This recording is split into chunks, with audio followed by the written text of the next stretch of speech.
experts au groupe Tribune, au groupe des médias. Mais l'information aujourd'hui, c'est quoi? Mambaye, après Sen TV, Oui. Zik FM. Et aujourd'hui, ce sont les comptes de Tribune qui sont bloqués. Waouh. Waouh. Sen TV, Zik FM, les comptes de Tribune bloqués. Donc tous les comptes du groupe de Donc presse bientôt Actu bloqués. Tous les comptes bloqués. Bloqués. Est-ce qu'on aura de quoi payer le courant? Vous parlez de la courant, facture d'eau. mais il y a la location d'abord. Tous ces problèmes. Non, je parle de... Ouais. Parce qu'actuellement, bon, les bailleurs, là, ils sont en train de faire des va-et-vient. Hein?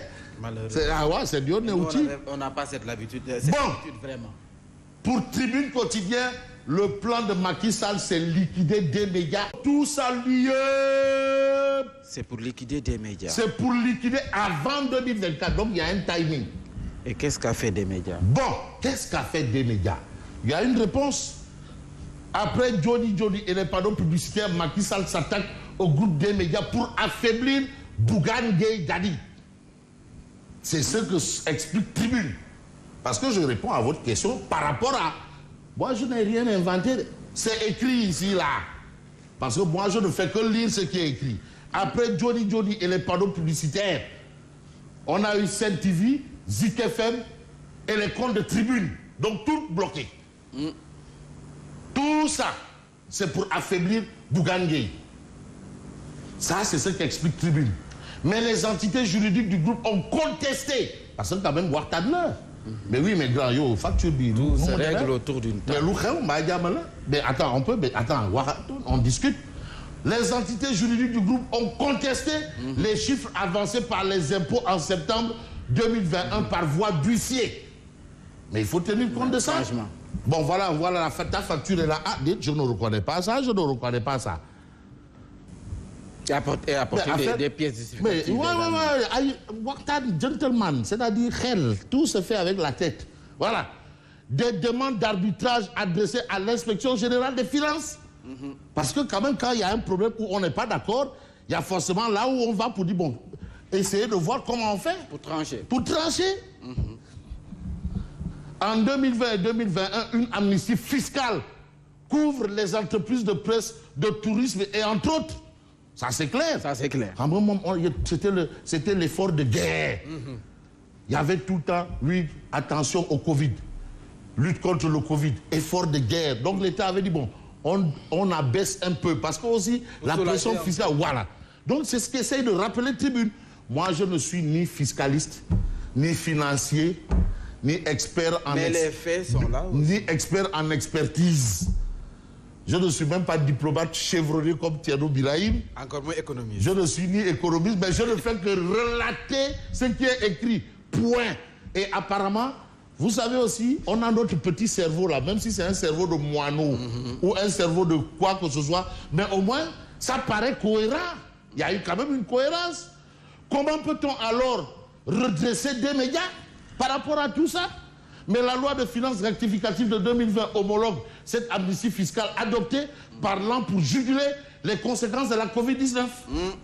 Donc, de Fabrice Lahas Diane, dans tout ça, donc c'est de l'acharnement. Les médias ne bénéficient pas donc de cette amnistie. Voilà, donc tout ce que les autres ont bénéficié, des médias n'en bénéficient pas. Malheureusement. Et nous savons Mais pas pourquoi des médias? Voilà la réponse pour affaiblir Bougane Gueye Dany. Ah bon? C'est ce qu'explique Tribune, je n'ai rien inventé. Sen TV n'est pas Bougane Gueye Dany. Sen FM n'est pas Bougane Gueye Dany. Mais le problème dans tout ça, c'est quoi? On note aussi cet acharnement fiscal sur des médias, mais Tribune, vraiment des ça. Le quotidien Tribune. Le quotidien Tribune des abonnés, mais c'est une mauvaise publicité pour le président Macky Sall. Baroul Timom. Nit ku baax la. Mais Baroul Timom, Baroul. En tout cas, c'est une mauvaise pub pour Macky Sall. Et c'est Elan Ndiogou Cissé qui explique ça en accrochant les gens dans la rue. Ce que la rue dit, mais franchement, l'on arrangez-vous quoi. C'est pas bon.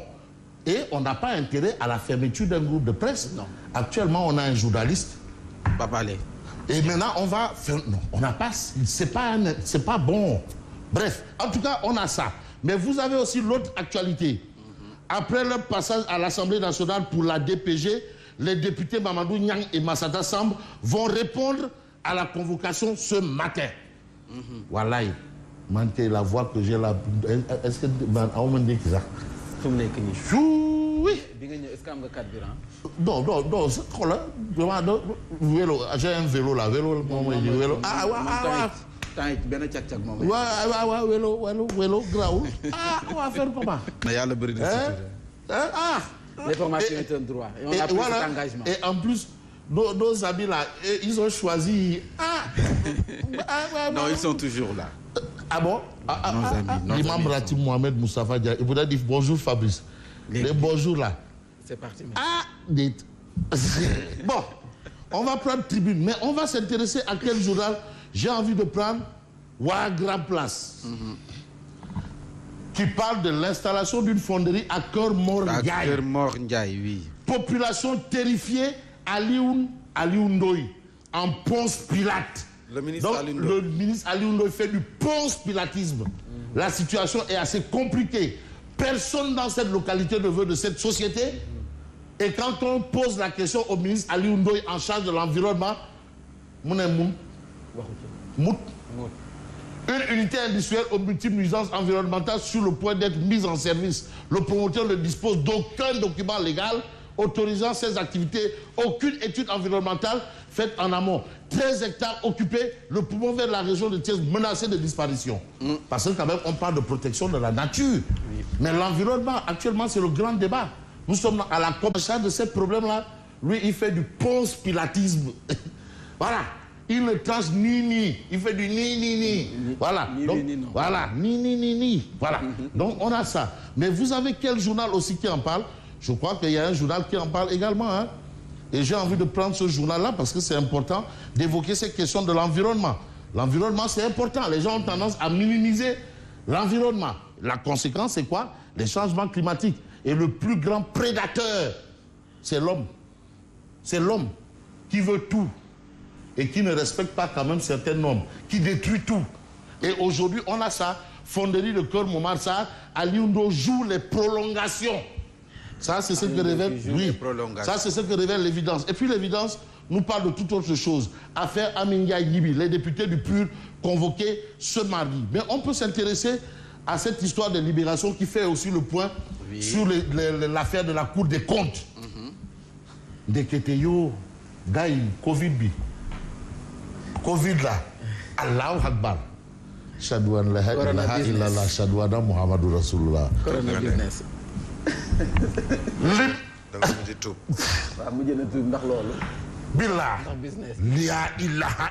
Non, ils ont fait fort. Demandez, fort. Corona business. Covid deal. Mambay. Le malheur des uns. Non, mais c'est terrible. Rapport de la Cour des comptes sur les fonds de la Covid-19. Gestion 2020-2021. L'ouverture de 12 informations judiciaires demandées. 12. Parce que là, mon c'est trop. 12 informations. Parce que tu peux voler avec une main.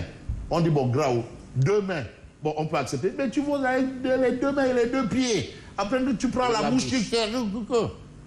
Des surfacturations. Non, attends, mais gars aussi. Et tout ça, c'est l'argent du contribuable. Hein? Ceux qui ont brut et net. Voilà. 12 informations judiciaires demandées. 12. Non, Birahim Seck. Non, je veux l'avis de Birahim Seck. Si, parce que Birahim, lui, quand c'est ça, il dit non, c'est le 9 RMBAM. Birahim Seck, est-ce que c'est le 9 RMBAM ou pas? 12 informations judiciaires demandées. Et de Moundiaï Sissé également. Aladji Moundiaï Sissé. Hein? Oup Satché. Zabob,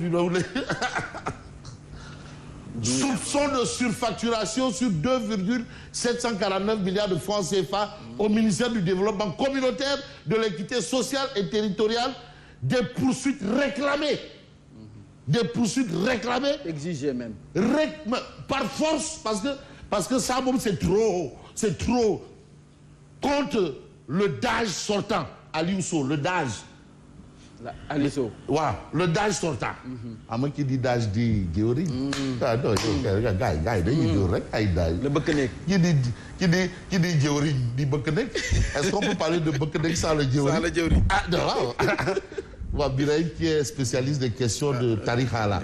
il sait bien que bëkk nekk jëwriñ. non on dit DAGE rek tur bi la rek boo moo kii boo kii rek. jëwriñ bu defee. non yow bëgg de non yow saa waay gars yi. bokk na ci ñi ëpp importance ci ministère bi. waaw non il dit non yow ñaata moo am foofu ñaata la. xoolal ma waaw xool ma kii waaw jox bon. Poursuite réclamée contre le DAGE sortant Aliou Sow. Donc Aliou Sow en principe doit être en prison. Rebeuss. Aliou Sow. Rebeuss. Kii kan la. Rebeuss. Ah par le bëkk nekk. ah mais toi quand il bëkk nekk non le jëwriñ. attends bàyyi bi non en fait on comprend. on vous connaît. Au ministère du Commerce et des PME, les vérificateurs dénichent des surfacturations sur les prix du gel hydroalcoolique. Le soutien aux petites et moyennes industries, l'aide comptable procède à 55 retraits. 55 retraits. 55 retraits. Dans le compte. 55 retraits. Le gars qui sortait aussi là, il dit, mais Khalis Bidak, non, grave, affaire là. 55 retraits. Hein? La DAGE du ministère du Développement industriel et des petites et moyennes industries se masque avec 2,5 milliards de francs CFA. C'était pour tout le Sénégal. Le masque là, c'était pour tout le Sénégal. Et non, toute l'Afrique. 2,5 milliards, c'est pour les masques pour toute l'Afrique. 2,5 milliards se basent dans l'opacité totale. 2,5 milliards de masques. Ah! Ouais, yo, tâche-les. Non, ils sont forts. Non, c'est fort. 3 informations judiciaires demandées contre le DAGE du ministère de la Femme. 2 autres visent les DAGE du ministère des Mines et de la Communication. C'est trop. Mais à l'hôpital de Kaffrine, le comptable sortant détourne 45 millions de francs CFA et fait le mort. À Kaffrine également. Kaffrine. Et il fait le mort, on ne sait pas où il est. Il fait le mort.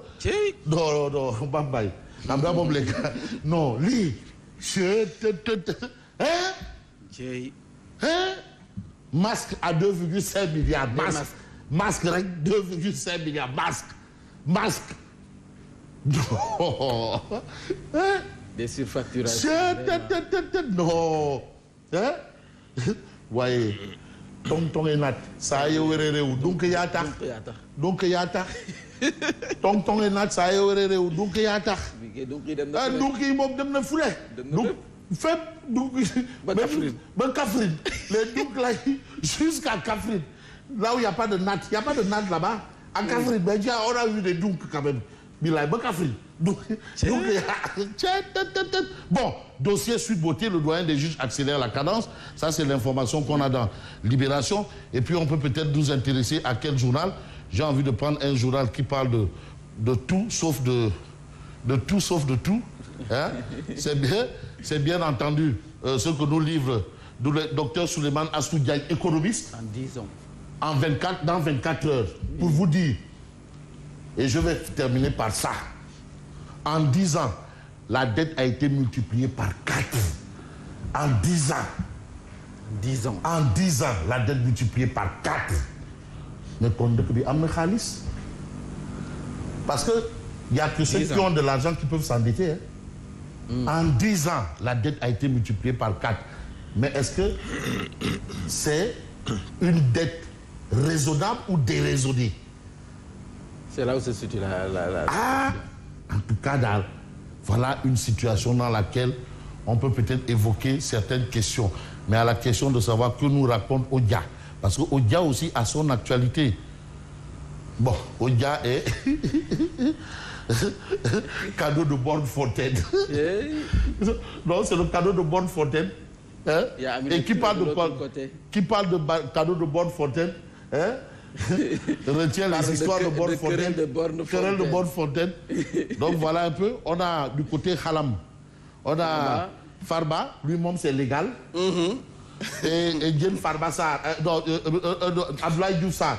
Là, bon, quand même, il faut qu'on vérifie. Est-ce qu'il n'y a pas usurpation de titre? De titre. Voilà, donc voilà un peu la situation de Odia. Et là, quand même, c'est important, quand même, Thierno Birahim, de nous arrêter sur les questions évoquées par la Cour des comptes. Il y a un problème. Il y a un gros problème. Et là, la particularité dans cette histoire, ce sont les DAGE. Là, ce sont les DAGE qui apparaissent de plus en plus. Ce sont presque... c'est quand même un rapport de quelques 180 pages. Et dans ce rapport, justement, vous parliez des DAGE, les recommandations de la Cour des comptes concernent justement beaucoup de DAGE. Vous avez cité certains ministères, il y a le ministère de la Communication, il y a le DAGE du ministère du développement industriel, du genre, de la famille, le ministre de la femme, de la famille, du genre, de la protection des enfants. Et ce sont des montants quand même assez conséquents. Oui.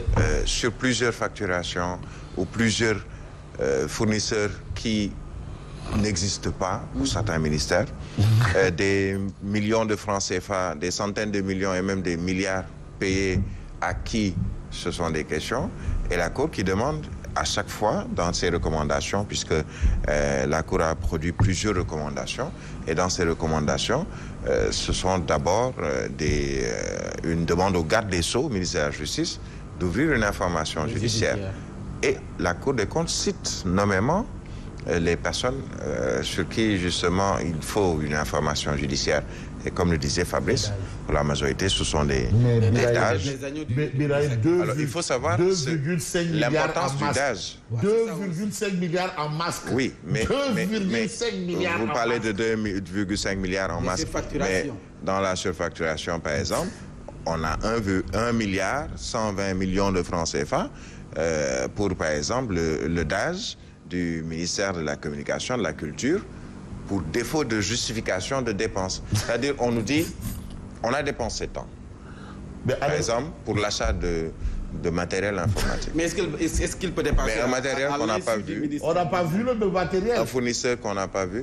Oui, alors, l'importance du DAGE, ce ne sont pas tous les DAGE qui sont, les différents ministères qui sont impliqués, ou en tout cas dont on demande une information judiciaire concernant le rapport les fonds de la COVID-19.